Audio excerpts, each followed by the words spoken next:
So, good morning students. Today we are going to study our remaining part of the lesson, long walk to freedom. तो हम यहाँ से start करेंगे. No one is born hating another person because of the color of his skin.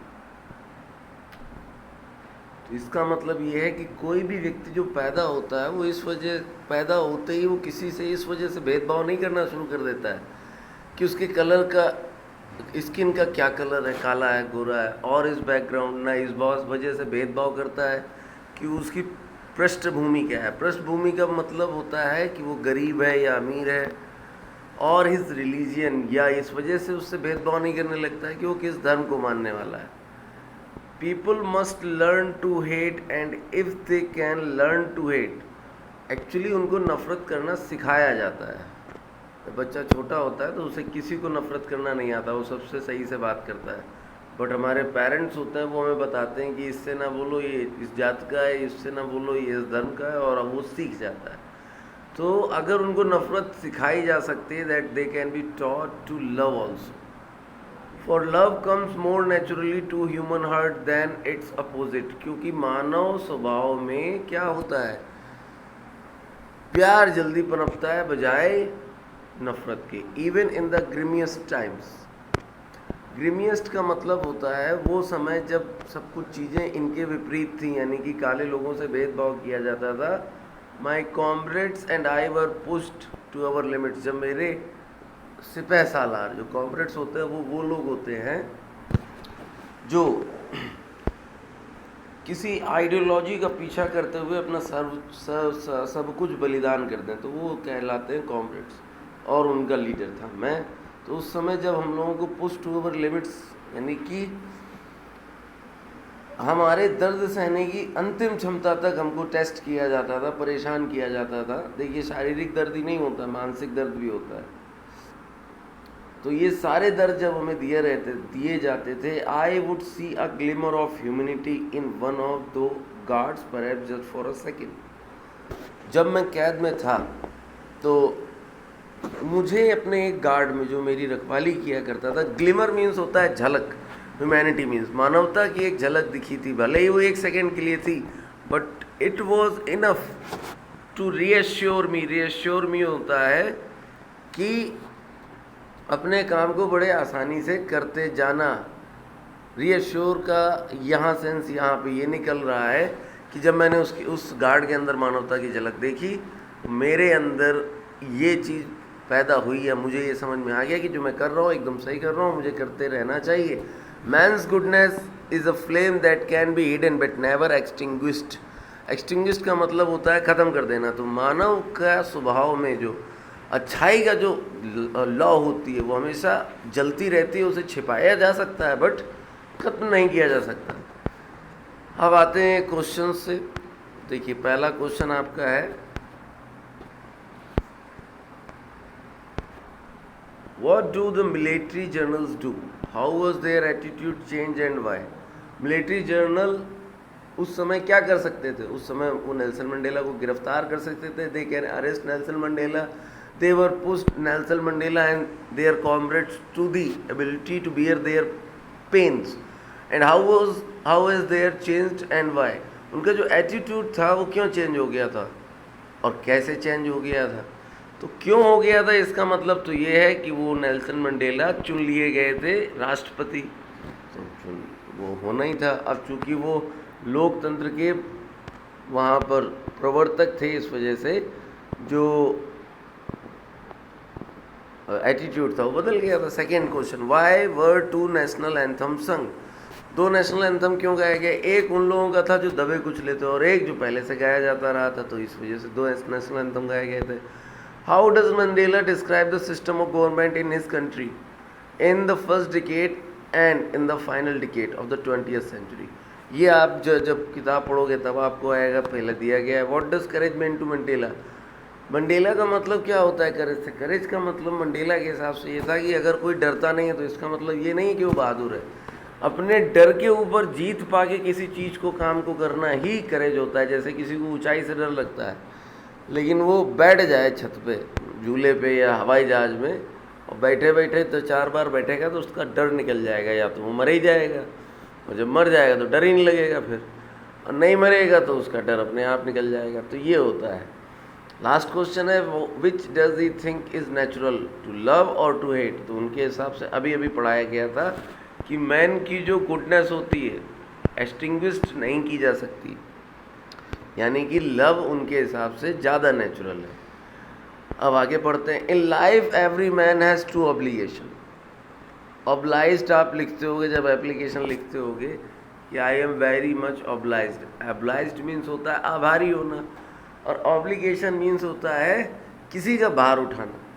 तो हर व्यक्ति यानी पुरुष, समाज के जो भी पुरुष होते हैं उनके पास 2 जिम्मेदारियां होती हैं। ऑब्लिगेशन टू हिज फैमिली, पहली जिम्मेदारी होती है अपनी फैमिली को लेके, टू हिज पेरेंट्स, अपने पेरेंट्स को लेके, टू हिज वाइफ, अब वाइफ हो गए, बच्चे हो गए, उनकी ज़रूरतें हो गई, ये सब होती हैं। And he has an obligation to his people, और कुछ जिम्मेदारियां होती हैं समाज के प्रति लोगों की। तो वो तो जो जिम्मेदारी जो निकल के आई, वो निकल के आई पहली जो होती है परिवार और उन लोगों के प्रति जिनकी आप अपने मन से जिनका भार उठाना शुरू करते हैं, उसमें बीवी बच्चे आते हैं। दूसरा, to his people, to his community and his country. कुछ जिम्मेदारियां होती हैं उसकी देश के प्रति, अपने लोगों के प्रति। जैसे कि हमारी जिम्मेदारी है, जब 15 अगस्त होता है तो हम भारत का इतिहास पढ़ते हैं, जानते हैं, आगे बढ़ते हैं उसके। कोई हमारे देश को कुछ उल्टा सीधा बोलता है तो हम उसका मुंह तोड़ने के लिए आमादा हो जाते हैं। क्यों हो जाते हैं? क्योंकि भारतीय हैं, इसी तरह उनकी जिम्मेदारी थी।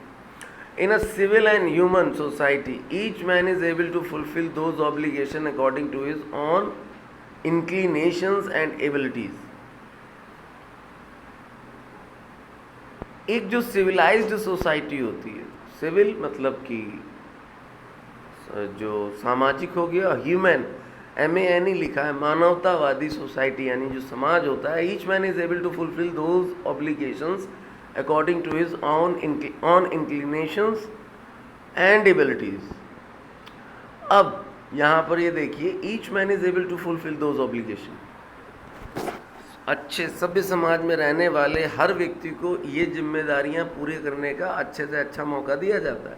According to his own inclinations, अपने व्यवहार के हिसाब से और क्षमता के हिसाब से। कोई व्यक्ति, अगर भारत में कोई व्यक्ति है पढ़ा लिखा है तो वो नौकरी कर सकता है, नहीं मिल रही है नौकरी तो वो मजदूरी कर सकता है, बट उसको छूट है, वो अपना परिवार पाल सकता है, बच्चे पैदा कर सकता है, नौकरी में जा सकता है। कुछ बाउंडेशंस होती हैं, भाई जिसको DM बनना है तो उसे पढ़ना ही पड़ेगा। कोई कहे हमको DM बनना है लेकिन हम पढ़ेंगे नहीं, तो फिर वो कैसे बन सकता है? लेकिन अगर किसी से कहा जाए कि तुम भले ही पढ़े लिखे हो और तुम्हारा कलर काला है या तुम इस जाति से आते हो इसलिए तुम DM नहीं बन सकते, तो यहाँ फिर भेदभाव होना शुरू हो जाता है, व्यक्ति अपनी जिम्मेदारियाँ नहीं निभा पाएगा। तो it was almost impossible for a man of my birth and color to fulfill both of those obligations in South Africa। यहाँ पर देखिए, ये थोड़ा यहाँ से इस चीज़ को समझिएगा। It was almost impossible for a man of my birth। अगर बात की जाए मेरे जैसे आदमी की जो पैदा हुआ है एक ऐसे कलर के साथ जिसके साथ भेदभाव किया जाता है, तो वो अपने ऑब्लिगेशन कभी नहीं निभा पाएगा। A man of colour with who attempt to live as a human being was punished and isolated. मेरे जैसे कलर के साथ पैदा होने वाले व्यक्ति जो साउथ अफ्रीका में पैदा हुए थे, अगर वो उसी तरीके सामान्य तरीके से अपनी लाइफ बिताना चाहते तो उनको क्या किया जाता? उनको मारा पीटा जाता, उनको पनिश किया जाता और आइसोलेट कर दिया जाता। आइसोलेट का मतलब उनको उठा के अलग थलग डाल दिया जाता। सीधा मतलब ये है कि उन्हें जेल में ठूस दिया जाता था। In South Africa, a man who tried to fulfill his duty to his people was inevitably मतलब होता है जिसे टाला ना जा सके, ripped from his family and his home and was forced to live a life apart। एक व्यक्ति जो साउथ अफ्रीका में रह रहा है, अगर वो सारे ड्यूटी अपने पीपल के प्रति, अपने लोगों के प्रति निभाना चाहता तो उसे उसकी फैमिली से उठा के अलग कर दिया जाता था और उसको मजबूर किया जाता था कि जाओ तुम अलग रहो जाके। A twilight existence of secrecy and rebellion did not in the beginning choose to place my people above my family, but in attempting to serve my people, I found that I was prevented from fulfilling my obligation as a son, a brother, a father and a husband. अब इसको देखना शुरू करिए यहाँ से. A twilight existence of secrecy and rebellion. तो मेरा जो existence means, जो existence का मतलब होता है होना किसी चीज़ का. Rebellion means होता है एक तरह से क्रांति करना, सरकार के प्रति युद्ध छेड़ देना. I did not in the beginning choose to place my people above my family. जब मेरा रेबेलियन वाला जीवन शुरू हुआ था तब मैं अपनी जो फैमिली थी उसको ज़्यादा बड़ा मानता था बजाय अपने लोगों के. But in attempting to serve my people, लेकिन जैसे जैसे मैं अपने लोगों की सेवा करता गया, आई फाउंड, मुझे ये ज्ञान होता गया that I was prevented from fulfilling my obligation as son, a brother, a father and a husband. कि अगर मैं अपने लोगों की मदद कर पाऊँगा, लोगों को मुख्य धारा में लेके आ पाऊँगा. आपने आरक्षण सुना होगा. आरक्षण केवल इसीलिए दिया जाता है कि पूरा समाज एक मुख्य धारा में आ जाए, ना कोई छोटा हो, ना कोई बड़ा हो, ना कोई अमीर हो, ना कोई गरीब हो, सब एक समान हो ज़्यादातर लोग. जैसे कि अमेरिका की सोसाइटी है, कुछ लोग हैं अमीर हैं बहुत हैं, बट वहाँ गरीब भी कोई नहीं है, सबको समान अधिकार है, कोई किसी पे जूता लात नहीं चलाता जैसे इंडिया में होता है. तो मुझे पता चल गया था कि अगर मेरे लोग समाज में आएंगे, मुख्य धारा में, तभी मैं आगे बढ़ पाऊँगा. I was not born with a hunger to be free. जब मैं पैदा हुआ था तो मेरे अंदर आज़ाद होने की कोई चाहत नहीं थी, मैं बिल्कुल भूखा नहीं था कि मैं आज़ाद रहूँ. आई वॉज बॉर्न फ्री, मैं पैदा हुआ था फ्री, आज़ाद, free in every way that I could know. मैं स्वतंत्र मानता था हर उस तरीके से जो मैं जानता था. Free to run in the fields, में आज़ाद था खेतों में दौड़ने के लिए. नियर माई मदर्स हट, मेरी माँ के झोपड़पट्टी जो थी जहाँ मैं रहता था उसके पास जो खेत थे, मैं वहाँ खूब दौड़ता था. मुझे लगता था कि मैं आज़ाद हूँ, कौन रोकता है मुझे दौड़ने के लिए. Phase free to swim in the clear stream that run through my village. वो नहर जो मेरे गाँव के पास से होके बहती थी, साफ पानी वाली, उसमें तैरने के लिए मुझे लगता था कि मैं फ्री हूँ.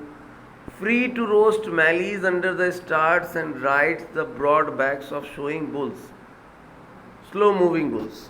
मैं भुट्टे भून के खाने के लिए फ्री था अंडर द स्टार्स, यानी कि खुले आसमान के नीचे. And ride the broad backs of slow moving bulls, बैलों की खुली पीठ के ऊपर जो धीरे धीरे चलते थे उनके ऊपर आराम से लेटने के लिए फ्री था. As long as I obeyed my father and abided my customs of my tribe. जब तक मैं अपने पिता की आज्ञा का, और मेरे ट्राइब मीन्स होता है कुनबा, कबीला, मैं उसके नियम जब तक मानता रहा, मुझे लगता था कि मैं फ्री हूँ. I was not troubled by the laws of man's और गॉड. भगवान या इंसान के बनाए हुए कोई भी नियम मुझे विचलित नहीं कर पाते थे. It was only when I begin to learn that my boyhood freedom was an illusion. Illusion means होता है आभासी होना, असलियत में ना होना. जब मुझे पता चला कि भाई ये सब जो सपने मैंने देखे थे ये तो सब बेकार के थे, कुछ भी आज़ादी वाला काम नहीं था. When I discovered as a young man that my freedom, तो जब मैंने खोज की, चालू किया, खोजना शुरू किया कि एज अ यंग मैन मेरी फ्रीडम है भी कि नहीं है, had already been taken from me, तो मुझे पता चला तो वो तो मुझसे बहुत पहले, मेरे पैदा होने से पहले मुझसे छीन ली गई थी. That I began to hunger for it.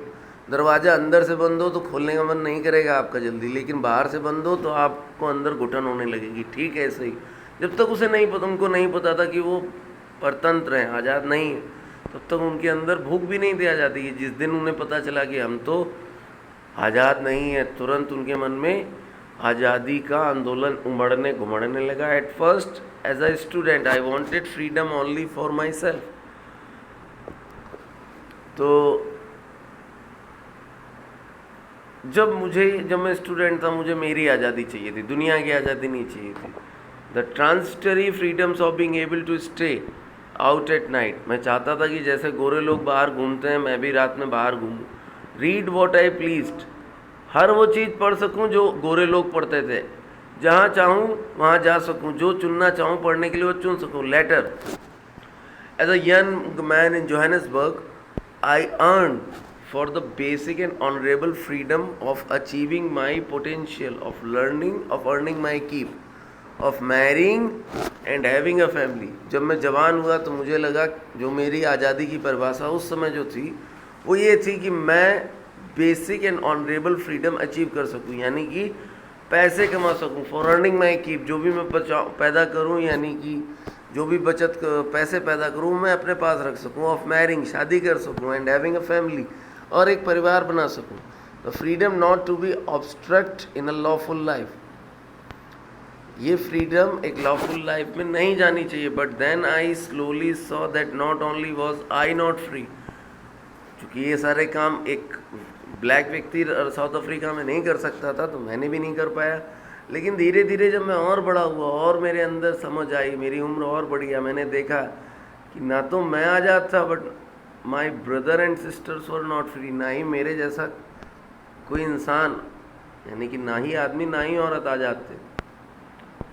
I saw that it was not just my freedom that was curtailed. मेरे ही आज़ादी पे पर्दा नहीं पड़ा हुआ था, but the freedom of everyone who looked like I did. मेरे जैसे दिखने वाले हर व्यक्ति के पास पर्दा पड़ा हुआ था. That is when I joined the African National Congress. ये वो समय था जब मैंने अफ्रीकन नेशनल कांग्रेस को ज्वाइन किया. And that is when the hunger for my own freedom became the greater hunger for the freedom.